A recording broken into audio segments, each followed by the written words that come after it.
নমস্কার, আমি তরুণ ঘোষ। নরেন্দ্র মোদী চলেছেন G7-এ কানাডায়। এতদিন ঠিক ছিল উনি G7-এ যাবেন না। তার একটাই কারণ, সেটা হচ্ছে খালিস্তানপন্থীদের ওখানে প্রশ্রয় দেওয়া। এতদিন ট্রুডো যা করে এসছেন তাতে প্রধানমন্ত্রী কানাডার উপরে ভীষণ রকমের বিরক্ত। কারণ তারপর শুধু ট্রুডো ওই বদমাইশিটা তো করেনি, শুধু তারপরে অজিত দোভালের নামে একটা FIR করে। ভারত বলেছিল যে আমাদেরকে শেয়ার করুন কি তথ্য আপনি পেয়েছেন, অজিত দোভাল আমাদের এনেছে তার বিরুদ্ধে, যে আপনারা নাকি 5 আইস তারা নাকি প্রমাণ পেয়েছে ভারতীয় নির্ঝরকে খুন করার ব্যাপারে অজিত দোভাল জড়িত আছেন। তা কোনো রকম প্রমাণ দাখিলের ব্যাপার নেই। তো যাই হোক, তারপর থেকে টানাপোড়েন সম্পর্কে তৈরি হয়। এরপরে ট্রুডোর গদি উল্টে যায়, বসেন মার্ক কার্নি। তিনিও খালিস্তানদের সমর্থন নিয়েই তিনি করছেন, রায়ত চালাচ্ছেন, কিন্তু তিনি হলেন কিছুটা রাইট উইং পক্ষ নিয়ে চলা লোক।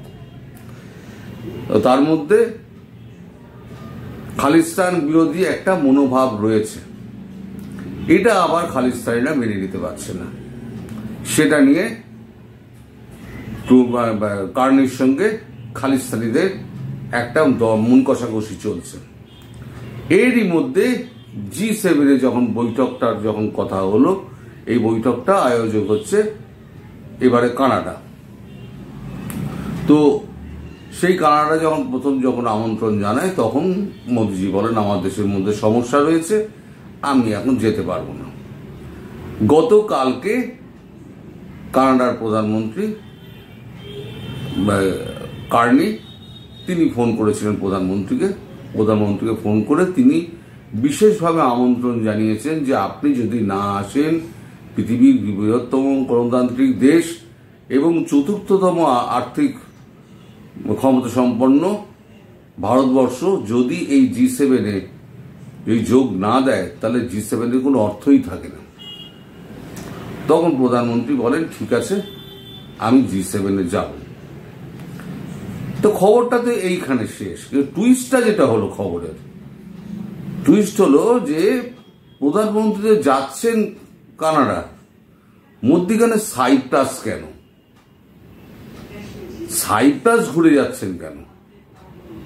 সাইপ্রাস উনি বলছেন, সবাই বলছে সাইপ্রাসে উনি রিফুয়েলিং করবেন। রিফুয়েলিং করার অন্য তো জায়গাও ছিল, বেছে সাইপ্রাস কেন? সাইপ্রাসের পেছনে আসল কারণ হচ্ছে, আমাদের যেমন কাশ্মীর একটা স্পর্শকাতর বিষয়, টার্কির কাছে সাইপ্রাস হলো একটা স্পর্শকাতর বিষয়। এখন খবর যেটা বেরিয়েছে সেটা আমি আগে আপনাদের কাছে হেডলাইনটা পড়ে শোনাই। নিউজ 18 করেছে, Cyprus may host Modi for refuelling stop en route to G7 summit in Canada, bilateral talk possible। মানে সাইপ্রাসের যিনি আছেন তার সঙ্গে সাইপ্রাসের কথাবার্তা হবে। এখন প্রথম আগে আপনাদের একটা ম্যাপ দেখাই। এই ম্যাপটা দেখালে তাহলে আপনারা বুঝতে পারবেন আমি কি বলতে চাইছি। এই ম্যাপটা আপনারা ভালো করে দেখুন।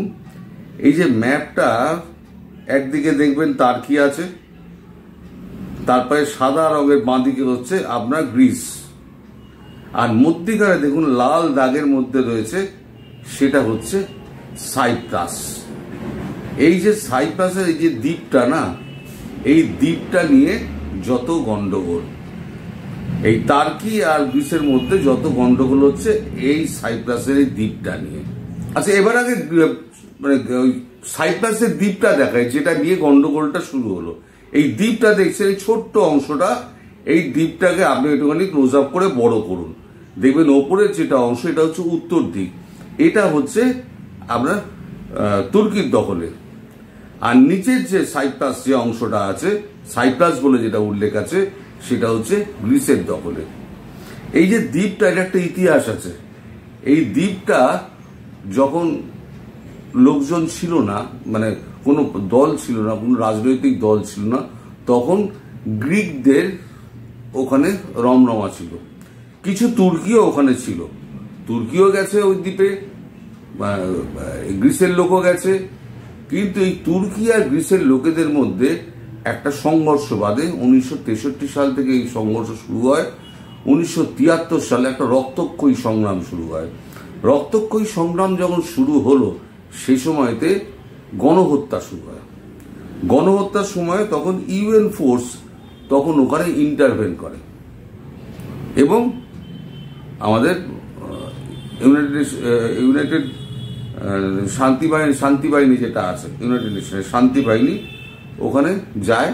ওখানে গিয়ে এই যে মধ্যখানে সবুজ দাগটা আপনারা দেখছেন না, এই যে সবুজ দাগটা যেটা গেছে, এই সবুজ অঞ্চলটা পুরো ভাগ করা দুটো দ্বীপকে, এই পুরো সবুজ অঞ্চলটা এইখানে শান্তিরক্ষা বাহিনী এইটা কন্ট্রোল করছে এইখানে। এবার দেখুন, এই যে হলুদ অংশ যেটা আছে, হলুদ অংশটা হচ্ছে সাইপ্রিয়াসদের, মানে গ্রিক সাইপ্রিয়াসদের। আর ওপরের যে অংশটা, উত্তরাংশের ওপরের যে বড় অংশটা দেখছেন, সেটা হচ্ছে আপনার টার্কিশ সাইপ্রিয়াসদের। আর এই যে তলার দিকে বেগুনি কালারের একটা দেখছেন লুনাকার কাছাকাছি, এই অংশটা, এটা হচ্ছে ব্রিটিশদের আন্ডারে, ইউকের আন্ডারে এইটা একটা। আর নিচের দিকে গেরুয়া কালারের একটা আছে, এইটা, এই দুটো ব্রিটিশদের আন্ডারে আছে। ব্রিটিশরা এখানে দখল করে এখনো বসে আছে। তো এই যে এই ইস্যুটা আছে না, এই ইস্যুটা হচ্ছে গিয়ে একদম খুব তুর্কির কাছে সব থেকে স্পর্শকাতর ইস্যু। তুর্কি কখনোই চায় না যে ওটা গ্রিক নিয়ে নিক, সাইপ্রাস পুরোটা গিলে নিক।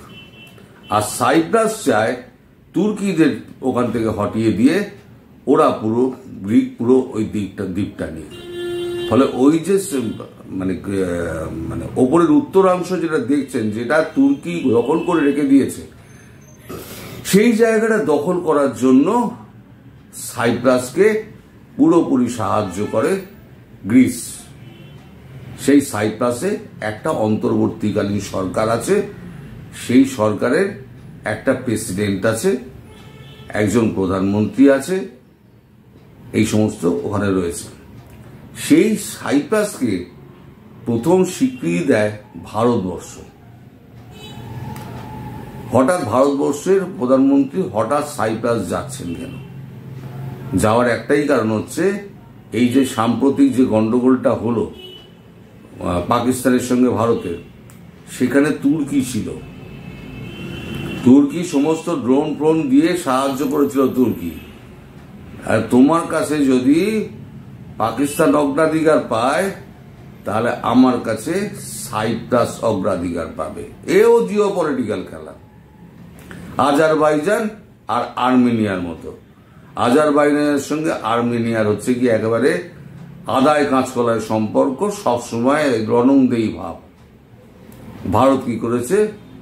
আজারবাইজানকে দূরে ঠেলে দিয়েছে, আর্মেনিয়াকে S-400 দিয়ে দিয়েছে। আপনি দেখবেন এই যে 6 ঘন্টার একটা বিরতি হবে, আপনারা দেখবেন এই 6 ঘন্টার বিরতি যে একটা ডিসকাশন হবে ওইখানে, ওই ডিসকাশনে দেখবেন S-400 থেকে আরম্ভ করে পিনাকা সব দিয়ে দিয়েছে সাইপ্রাসকে ভারতবর্ষ। মার তুর্কিকে, মেরে ভাগা। সাইপ্রাসের উত্তরাংশ পুরো একদম দখল করে দিয়ে তুর্কিদের ফ্রি করে দাও। তুর্কি তোমার রাজ্যে চলে যাও, সাইপ্রাস আমাদের, গ্রিসের আন্ডারে। তাহলে গ্রিস কি হলো? মেডিটেরিয়ান সি যে আছে এবং ব্ল্যাক সি, এই পুরোটা হচ্ছে গ্রিসের কন্ট্রোলে চলে আসবে। গ্রিসের কন্ট্রোলে চলে এলে পরে ভারত ওখানে স্বাধীনভাবে যাতায়াত করতে পারবে। সামুদ্রিক অঞ্চলটা গ্রিসের কন্ট্রোলে থাকলে ফ্রি হয়ে যাবে। এটা হচ্ছে আসল জিও পলিটিক্যাল খেলা। ওই কারণে উনি কানাডা যাওয়ার পথে 6 ঘন্টার রিফুয়েলিং এর একটা স্টপ ওভার নিয়ে তিনি এই সমস্ত আলোচনা করে উনি কানাডার উদ্দেশ্যে রওনা হবেন। এখন ফেরার সময় আরো কয়েকটা কান্ট্রি ফিরবে কিনা, ঘুরে আসবেন কিনা সেটা এখনো খবর পাওয়া যায়নি। যাওয়াটাও দেরি আছে, 15 তারিখ সম্ভবত উনি যাবেন। 15 থেকে 17 বোধহয় অনুষ্ঠানটা আছে কানাডাতে। তবে এইখানে আপনাদের জানিয়ে রেখে দিই, এই যে প্রধানমন্ত্রীর কানাডা যাওয়া, এটা নিয়ে কিন্তু আমাদের অনেকের মধ্যে একটা দ্বিমত রয়েছে। দ্বিমত এই কারণে, এখন বৈশ্বিক অবস্থা যা চলছে সেখানে কোনো রাষ্ট্রপ্রধানের দেশের বাইরে যাওয়াটা উচিত নয়। দেখুন, পুতিন কোথাও যায় না, জিনপিং কোথাও যায় না, ডোনাল্ড ট্রাম্প কোথাও যায় না, বেঞ্জামিন নেতাও কোথাও যায় না। যেখানে যেখানে এই অবস্থা রয়েছে, যুদ্ধ পরিস্থিতি রয়েছে, এমনকি ফ্রান্স এও কোথাও যায় না, ম্যাক্রনও কোথাও যায় না, সবাই যে যার নিজের দেশের মধ্যে রয়েছে। এই প্রধানমন্ত্রী সমস্ত উপেক্ষা করে প্রধানমন্ত্রী জোর করে যাচ্ছেন। ভগবান করুন ওনার যাত্রা যেন নির্বিঘ্নে কাটে এবং নির্বিঘ্নে উনি ফিরে আসুন। তবে না গেলেই হয়তো ভালো হতো, কারণ ওখানে যে খালিস্তানিগুলো রয়েছে সেগুলো হচ্ছে পাক্কা বদমাইশ। এখন প্রধানমন্ত্রী যাচ্ছেন, নিশ্চয়ই অনেক কিছু ডিলফিল হবে, বিশেষ করে এই খালিস্তানিদের প্রত্যার্পণের ব্যাপারটা নিশ্চিত করা হবেই, যদি সদর্থক কোনো রকম আলোচনা হয়। দেখা যাক এখন কি হয়। তবে টার্কির পেছনে যে একটা আংলিবাজি মোদিজি করে দিলেন, টার্কি এবার বুঝতে পারবে কত ধানে কত চাল, কত ড্রোন এবার তুই দিবি। এবার ড্রোন দিয়ে এখান থেকে S-400 মিসাইল সব সাইপ্রাসে চলে যাবে, সব টার্কিকে লক্ষ্য করে একদম দাম দাম করে দাগতে লেগে যাবে। তখন টার্কি বুঝে যাবে যে ড্রোন দিয়ে S-400 এর মোকাবিলা করা যাবে না। সবাই সুস্থ থাকবেন, ভালো থাকবেন, সাবধানে থাকবেন। নমস্কার।